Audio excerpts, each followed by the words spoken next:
Welcome to the New Money Habits podcast, where we talk about how to create a better plan for your money so you don't have to live paycheck to paycheck. Here are your hosts, Sarah Jones and Nino Villa. Welcome back, Budgeteers. Coach Nino Villa here, and alongside me, as always, my partner on the airways, Sarah Jones. Sarah, where are you tuning in from today? I am so happy to be back in Arizona, Nino. It's beautiful weather. We've missed some of our friends here, and my favorite plants of all time, the saguaro cactus, and they are surrounding me, and I love it. So one of my most favorite places on earth, Arizona. Fantastic. Well, we're happy to have you back. Can't wait to meet up and grab some coffee or water, or what have you. What part of the valley, though? Are you in the West Valley, the central part, eastern part? Where are you hanging out? West Valley. Yeah, the West Valley is the best part of the valley. It's where everybody else is at. All the good folk. That's right. That's right. Well, like I said, happy to have you back. Weather-wise, the high today is only like 60 or something, and for somebody who's lived in Arizona for the last 15 years, I can tell you that the blood has really thinned out, because even 60 degrees, I'm like, I'm a little chilly. Could it be a little warmer? Which is ridiculous. I'm wearing a sweater. Touche. I'm in good company. Yes. I've always said I was meant to live here. And I've always found this temperature to be a little bit chilly. So I fit right in. Mm-hmm. Well, it is that time of the year where the temperatures are cooling a little bit and the season is changing and the holidays are upon us. And, today we wanted to talk about this time of year and how when there isn't a strong plan for going into the holiday season, things can get really messy really quickly. And so I want to talk a little bit about what does it mean to budget for the holidays, to plan for the holidays when it comes to your financial situation. So just want to dive into that and offer some words of encouragement, because it might be coming a little bit late in the season and it's like, oh man, I really wish I would have done this a couple of months ago. But here's the great news. You can still implement things almost immediately. And even if you can't implement a solid plan for this season, at least you'll be prepared for next. Absolutely. And, I've been having this conversation with a lot of clients, and, I've had a couple of master classes talking about this and just trying to share the information out there, because I think in my own past, even at this time of year, it's felt really stressful, even about the middle of October for me, because I knew having kids, it felt like once I hit the middle of October, I just knew that things were going to be coming fast, and it felt stressful, and I knew a lot of money was going to be leaving my bank account, and I had no idea how I was going to handle it. So, if anybody's feeling that out there, I want you to know that you're not alone. You are in good company. But there are things that we can put in place, that you can put in place, that really alleviate a lot of that stress, so the holidays don't feel like they're sneaking up on you, because the truth is they don't really sneak up if you've got a good plan in place. And they don't cause as much stress. So, I'm so glad that I'm not there, anymore. But I remember how, and I'd even bring in the word fear, how scared I was. And just the stress levels, not sleeping come this time of year, when I knew I didn't have the money saved up for Christmas, and wondering how in the heck I was going to make it happen. Yeah. I'm all too familiar with that feeling. And you said something that we've all kind of heard before, and I want to reiterate, and that is the holidays don't sneak up on us. I mean, Christmas is December 25th every year.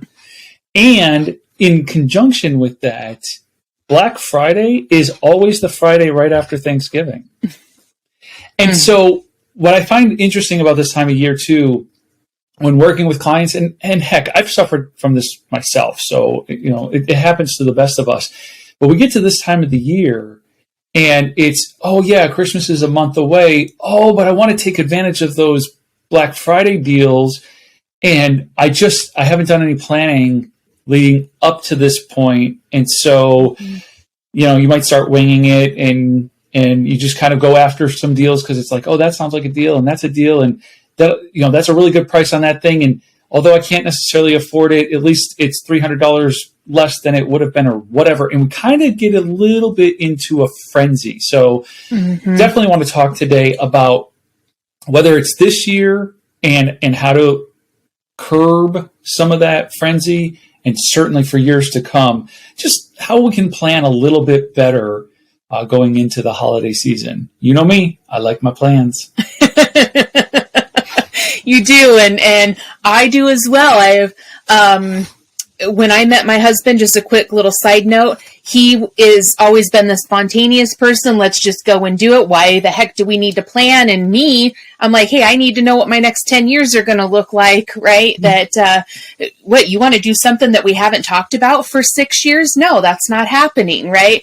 Now, I'm happy to say that it's not that bad anymore, but having a plan for me, and I found for a lot of people, knowing how we're going to handle a situation specifically, since we're talking about, the holidays and everything, it just relieves so much stress. And isn't that what we're all looking for, is a little bit more peace in our lives? And isn't that what the holiday season is about, is being thankful and being around family and creating joy and memories? And who the heck wants additional stress in their life? And so if we can put together a plan, right, that alleviates not all of it, but some of it, I would ask, why the heck wouldn't you want to do it? Yeah, exactly.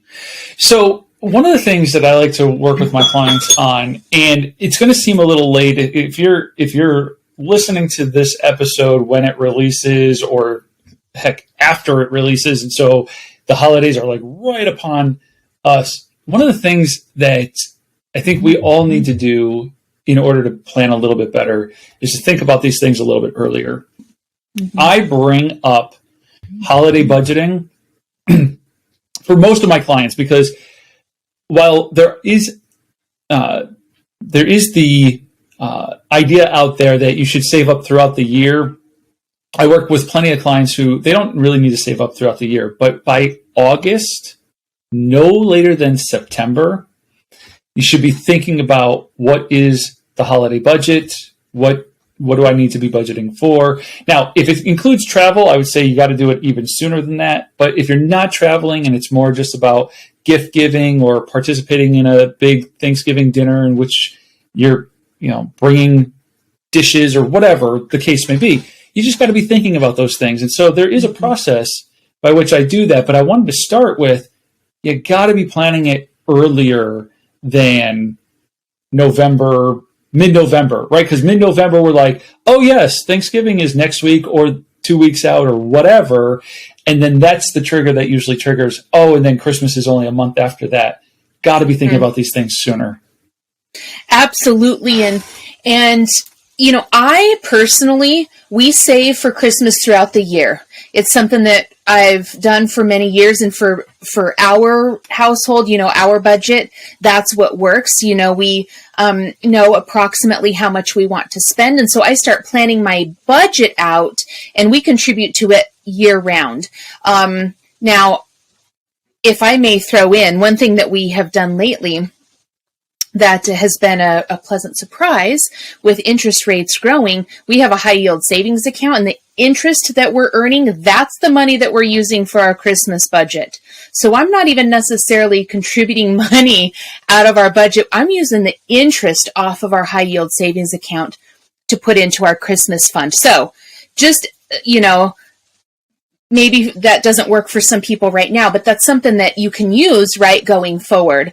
So that was a little bit of a side note, but Nino, I want to and maybe differentiate a little bit here and say that I like to put together several different types of plans, not just money, not just the financial plan for Christmas, but also who am I purchasing for? And that is definitely something that's not too late to do right now.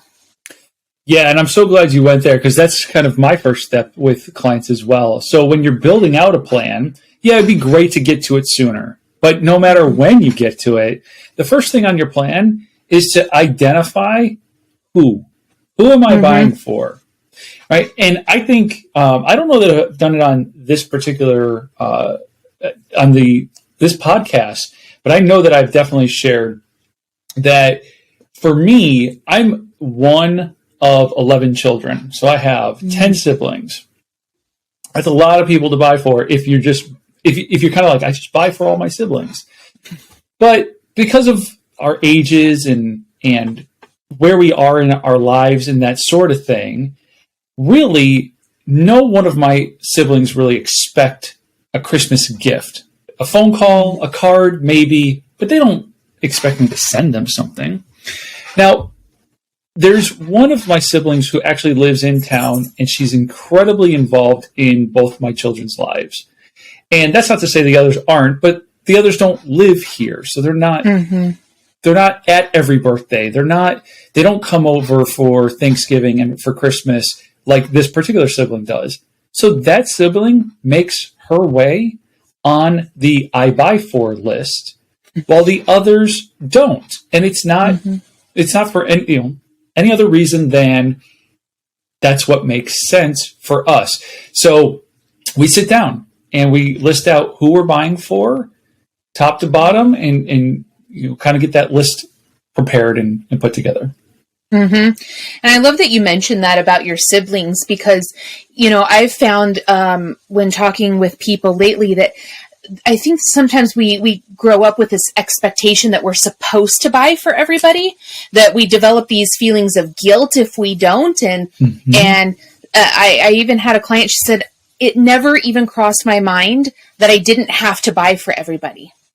And she was buying gifts for people that she didn't even really have a relationship with, but it felt like she had to. And so I'm here to give you all permission, right? And to say that you don't have to buy for anybody. You buy for who it resonates with you, cut. Let me back up. Let me get a time marker, 12:15. Okay. Whew. All right. So you buy for who you really want to, right? And I've always had a fairly strong personality that when I'm out in a store and I see something that really it hits me, that I'm just like, you know what, so-and-so, that would make a fabulous gift for them. Then I pick it up. And I've never felt like I had to buy for everybody. I like to buy for a lot of people because that's who I am, but I've never felt like I've needed to or I had to. And so when we put our list together for who we're buying for, we even put a list that I'll put like a mystery guest or a miscellaneous line in our budget. So that way, if I'm out and about and I see something that really feels like, boy, I look at it and instantly somebody comes to mind, I know that I want to buy that for that person, right? Within reason. I'm, keeping track of my budget, but, and every year it's going to be different. Every year it's going to be different.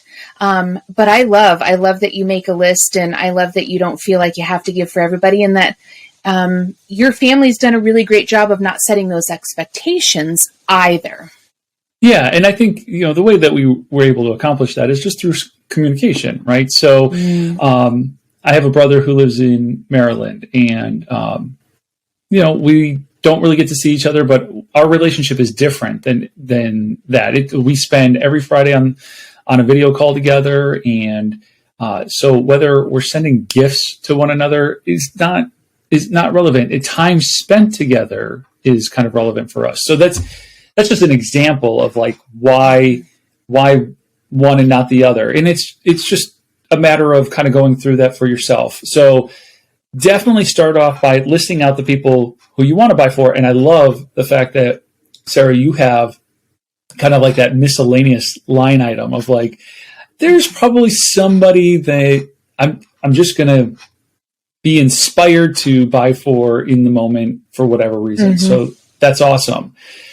I think, so not only is it easy enough to start listing out the people you're going to buy for, I think the very next step, right next to that person's name, is putting a limit on how much are you willing to spend before things kind of get a little out of hand, a little crazy, right? And so, Nonna, which is Italian for grandmother, for those who don't know, like Nonna makes the list, and then there's a dollar amount by her, and Aunt so-and-so makes the list, and there's a number by her, and that those two numbers might not be the same. They might be the same, but if we're talking about budgeting, and we're talking about kind of figuring out how much I need, what better way to figure out how much you need for the holidays than to start assigning people a dollar of value? And please hear me when I say that doesn't mean that's what they're worth. It just means that you're being mindful about how much you're willing to spend. I know that in the past, I've had guilt around, like, say, a relationship. And so I might overspend at the holidays in some wacky effort to repair the relationship, which is the worst thing I could have possibly have done, right? So this has nothing to do to say, oh, this person's only valued at this much. It just means I'm going to be intentional about my spending, and I'm only willing to go up to this amount before I feel like things are getting out of hand. I love that so much. And I would say, put yourself in a receiving position, right? If somebody that you knew, hypothetical, somebody that got you a gift, and it was you can look at it and say, wow, it was an expensive gift. And you kind of had an idea of what their situation was. You as a gift receiver wouldn't feel real great about somebody else spending that kind of money on you. I think most of us wouldn't, right? Knowing that, gosh, they really could have spent that money some other way, right? So when we're giving gifts to try and, for whatever reason, right? If we're spending more than what we feel really comfortable with, that energy is going to come through and the receiver's going to feel it. And guys, I think that I'm sure that everybody listening here is an adult, right? And so I'm just going to be real honest that don't put yourself in a worse position trying to impress somebody else or trying to give a gift for somebody else when, you know what, if they knew where you were really at in life, they absolutely would not want you spending money that put you in a difficult situation just to give them a gift. Right? We don't want to receive gifts from people knowing that it might be putting somebody else in a difficult situation. And so I always say, really look into your point, what you really feel comfortable with spending, and be real honest with yourself. If it's $20, then it's $20, and that's fine. There's nothing wrong with it. I just did an episode that will be released right around the time that this is released, with a ton of really meaningful gift ideas that are very, very budget friendly. So you can give a lot of really meaningful gifts and not have to spend a lot of money, right? And so if your limit's $20, just know that there are a lot of really great things, a lot of really great gifts you can give somebody and still keep it within that $20 limit. Yeah, and can I also say that once you put a limit on how much you're willing to spend, it does force you to be a little bit more thoughtful in your gift giving. And I don't know about you, but as I age and I get older and I mature, and I know that for men, we mature, much more slowly than women. So you probably came to this realization 10 years ago while I'm just coming to it now. And that is the more meaningful gifts just mean more. I have no care in the world about what the value. I mean, normally I don't care what the value of something is anyway, but more and more I appreciate, wow, you really thought about this. I just celebrated a birthday not too long ago, and one of the gifts that I received was beard care products. Now, for those of you that only listen to us, you might not know that I wear a pretty nice little beard, if I do say so myself. But for somebody to kind of really think about dude's been wearing a beard for forever and getting beard conditioner and oil and whatnot to soothe the skin and what, I was like, wow, that's it was incredibly thoughtful, incredibly like specific to me. And it just meant a lot. And I think that happens more and more when we set a limit and we say, this is what I'm willing to spend. We're a little bit more thoughtful, a little bit more mindful about what kind of gifts we're giving. Absolutely. Absolutely. And, when we're talking about kind of the plan and putting down, who we're going to purchase for and putting a limit, a spending limit next to their name, I also write down gift ideas. I like to actually on my list, put down a list of gift ideas. That way, when I'm out and about, I've taken the time, I'm not grabbing the first thing that's on sale, right? In the big holiday sales. I'm not just grabbing something off the shelf. I'm really sitting down at a different time when I'm planning out, and there's a great quote that I heard a couple weeks ago, Nino. It said, "My current self is strong, but my future self is weak." And I really loved that quote because to bring it into this is that when we're sitting down and you're taking the time to be intentional with your holiday spending, right? So you're putting your list, who you're going to purchase for, you're putting a limit down, your current self, you're really strong right now because you're taking the time to do this, right? But let's be honest, sometimes future self might be a little bit weak when you're out in the stores and all these sales are hitting you and you're grabbing. So what guardrails can you put in place, right, to help your future weak self, right? And for me, it's the list of gift ideas. That's a really nice guardrail that I like to use because I'm taking the time right now in my current strong self of, gift giving, and this is what I want to spend, putting down some really meaningful, thoughtful gift ideas next to everybody's name. That way, when I'm out and about, I'm not tempted by all the other sales and the stuff that's kind of bombarding me. Right. And so those are guardrails that I like to use to keep me on track and to keep me accountable, again, to help reduce the stress after the holidays are over. Yeah, I really like that. I like that quote too, by the way. The helping your future weak self, like you're absolutely right. In the moment, impulse creeps in and all those things.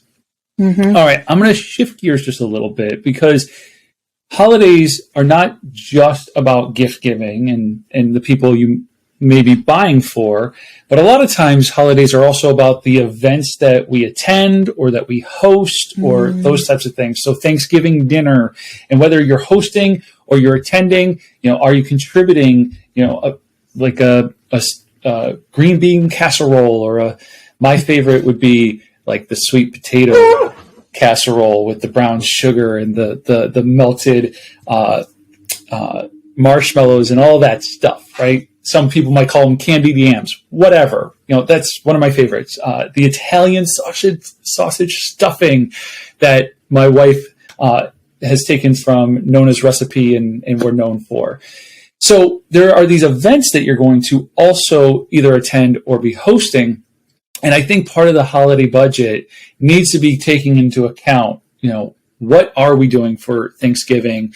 And, how does our grocery budget need to maybe shift in the month of November and December to accommodate for that? Or just put specifically within the holiday budget, just put dollars aside that's like, this is going to be for going and grabbing a pie or grabbing all of the ingredients for a pie or whatever that is. But I think it's important for our listeners to know that the holiday budget goes beyond just gift giving and who you're buying for, but it's also these events that you're going to be attending. Absolutely. I'm happy that you brought that up because, this was a common thing for me to forget about, all the extra running around, the extra school programs, so extra fuel in the car, for out shopping, so your gas budget, your fuel budget's probably going to be higher.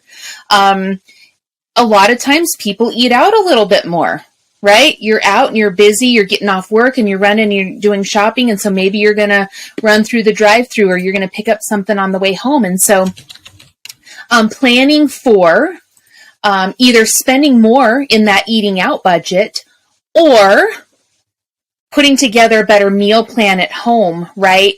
So we're talking a lot about plans, but planning your meals a little bit differently to accommodate the extra shopping. And so if you don't want to spend the extra money out when you're running around, eating out, then put together a meal plan that accommodates and allows you, right, to eat at home and not have to worry about what's for supper every night. So a lot of things really come into play at this time of year. And, I think that that's part of what used to cause me so much stress, is that I just kind of allowed all of these things to happen without really taking a look at the whole combined picture, right?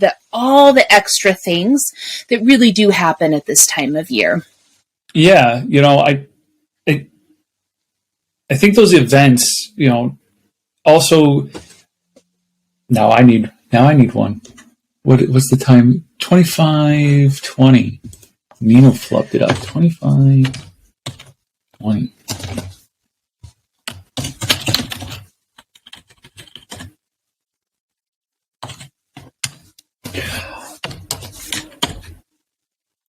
Yeah, I think you're right, Sarah. It can all lead to a bunch of additional stress when it's just not planned for. I know a couple of years ago, one of the events that I wanted to finally make part of the budget, because it was something I had wanted to do with the kids over and over and over again, but I had never planned it right. So it was like a last minute thing, and it's not super expensive, but it was enough that I'm like, I'm not just going to wing this. But here in Arizona, in the north part of Arizona, up by Flag, there's the Polar Express. It's a train ride through the northern part of the state, and you take the train ride into Santa's workshop and all this stuff, right? And they serve you hot chocolate on the train. And finally, I took my own advice, and looking at it earlier, like in August or September, was like, let me look at what the cost is. Okay, let me build that into my budget. And so these events might be, you're going to somebody's house or you're hosting, and so you have to budget for the food. But it might be, I want to share this experience with the family, and what is that experience going to cost? And so not only should we be listing these events down, but just like we list down who we're buying for and then we put a dollar amount by it, we should be listing out these events and putting a dollar amount by those as well. Absolutely. Absolutely. I'm reminded when we're talking about this, Nino, that there are also events that happen that are not planned, right? Unplanned. And while we have our peace of mind fund, I hope that everybody out there has their peace of mind fund, right? But there are also things that happen at this time of year that are unplanned that inherently, because of the situation, bring in a lot of stress. And so there was, it's just over 12 years ago now, I will tell you, if you don't mind me sharing a story, that my husband were in the midst of 2010. It was a pretty difficult year for us. A lot of things happened. Financially, we were, I would say, strapped. It was really, really tough. And so here we are, the first part of October in 2010, and I go in for a surgery. Now, I was not new to surgeries, but they happen at very unplanned times. And so that added in an extra bill, medical bill to our household. And that was the first to middle part of October. Well, the very end of October, my dad was killed in a motorcycle accident. And so he didn't have a will, no life insurance, nothing, right? And so compounding the added medical, compounding the time of year that it was, compounding the fact that I hadn't really done a great job of planning for the holidays, and then this is now thrown into it. And I will tell you, if there's one thing that I learned during that time, was that if you can plan for the things that you know are going to happen, it allows you to handle the things that might happen unexpectedly a little bit easier. And let me just tell you, that was one of the most difficult years. 2010 and a good portion of 2011 were one of the most difficult times in my life. And so if listeners, if you'll take any advices, please take some time to plan. This doesn't take a long time, right? To plan for the holidays, it really isn't time consuming. You could probably have this done in about 30, 45 minutes, right? A lot of your plan could really be done in about 30 to 45 minutes. And so we're not talking weeks, right? We're really talking a very short amount of time. And believe me when I tell you that it will reduce so much stress in your life. It is so worth it. It's so worth it. Yeah. Could not agree more. A little bit of planning will fend off a whole lot of headache, or just even a whole lot of regret. If our listeners are anything like me, there have been plenty of January and February credit card bills where I'm like, what did I do? Now, that hasn't happened in quite a few years, and I'm happy for that, but it has happened. I remember all too well what that was like, and just trying to be a word of encouragement to help others not do that. So we've talked about gift giving, making a list, checking it twice, adding events and experiences to that, having a dollar amount by everything so that this will all add up to a specific number. And just for like illustration purposes and to make the math really easy, let's say your budget comes out to $1,200. Well, then if you're like Sarah and you're saving up throughout the year, that's really easy. All you got to do is save $100 a month over the course of 12 months, and you get to your $1,200. If you're like a lot of my clients who, truth be told, they have discretionary income, we've gotten them back on a plan where they're not feeling like they're living paycheck to paycheck and they've dumped a bunch of debt or all of it, and we're just into different things now. Well, with that discretionary income, again, we check in on it at like August time. We make the plan so that September, October, and November become the 3 months that they fund that $1,200. So it's $400 a month for 3 months to kind of get there. But you do all this work so that you kind of know what the number is. And if you have time, now again, you might be listening to this and thinking, I have no time to save this time around. Well, that doesn't mean you can't use this method for next year. And it doesn't mean that you can't use that method to kind of limit the amount that you're going to be spending. And even if you are putting it on credit cards, you can still think about, okay, well, now I have a plan, though, to pay it off quickly, right? Even if you're kind of going down that road. So make that list, put some numbers by it, get the total, and then divide that total by the number of either pay periods or months that you're trying to fund the budget for, and voila, you got yourself a plan that you can execute. I love it. I love it. And it also doesn't mean, that we can't look at our budgets right now and look at where our money is going right now. And if there are some places, right, that maybe we could cut back on, right? Maybe I would like to create a little bit different type of Christmas. Maybe I don't want to, to have the regret. Maybe I don't want to have to put as much on a credit card. So here's how I can, save right now, even as we're listening to this, $300, to help out. That's a huge amount, right? Maybe there's some money within your budget that you can make some adjustments on. You can cut back in some areas, right? Maybe you're not funding, another sinking fund right now. Maybe there's something that happens in June that you've been contributing to. Well, so maybe you kind of cut back on that right now and you instead put that money towards a Christmas or holiday budget, right? Maybe you don't eat out as much. Maybe you're a little bit more mindful on the trips. Maybe you carpool to help save on fuel, right? I think there are a lot of ways that even to help, reallocate $50 makes a huge difference in your mindset and how you approach the holiday season. So even if you can't save everything, even that little bit, those little steps towards it, I know are going to help you go into the holiday season feeling a lot better about yourself, how you want to handle it, and how you really want to feel when it's over. Yeah.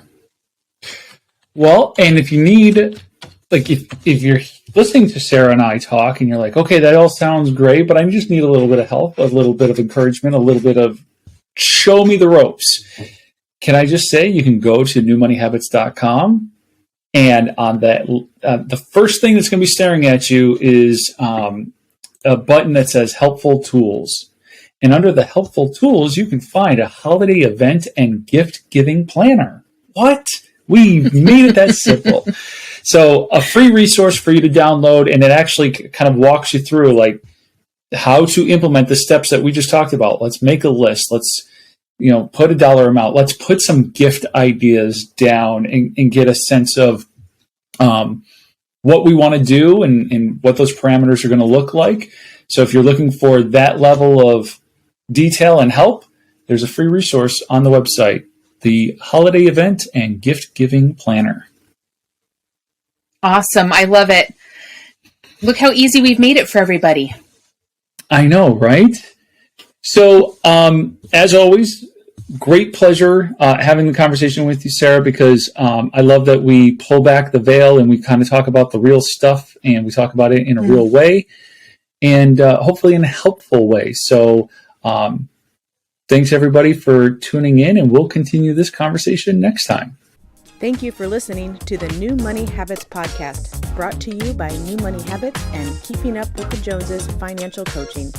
Submit your questions to our host by emailing podcast@newmoneyhabits.com. Be sure to subscribe to be notified of future episodes. Join our growing group of like-minded people on Facebook and follow us on your favorite platform. Music provided by Summer School.